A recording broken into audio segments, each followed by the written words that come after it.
Hello guys, welcome back to my another video. আপোনালোক সকলোকে মোৰ অন্য এটা ভিডিঅ'লৈ স্বাগতম জনাইছোঁ।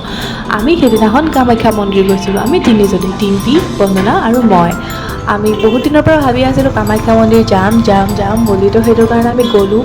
গৈ পিনে মাৰ ওচৰত দৰ্শন ল'লোঁ। আমি চাকি ধূপ জ্বলালোঁ। জ্বলাই পিনে অলপমান মনটো শান্তি লাগিলে। আমি কাৰণ বহুত দিনৰ পৰা এটা আশা লৈ আছিলোঁ যে কামাখ্যা যাম, কিন্তু যাব পৰা নাছিলোঁ।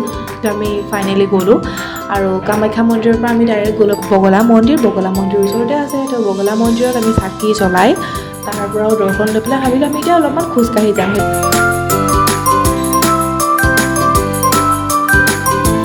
সেইটো কাৰণে বগলা মন্দিৰৰ কাষেদি থকা সৰু ৰাস্তাটোৱেদি আমি শ্বৰ্টকাট লৈ পেলাই নামি আহি পিনে আমি এনেকৈ অলপমান ফূৰ্তি কৰিলোঁ আৰু দুখনমান ফটো উঠিলোঁ। আশা কৰিলোঁ আপোনালোকে আজি ভিডিঅ'টো চাই ভাল পালে।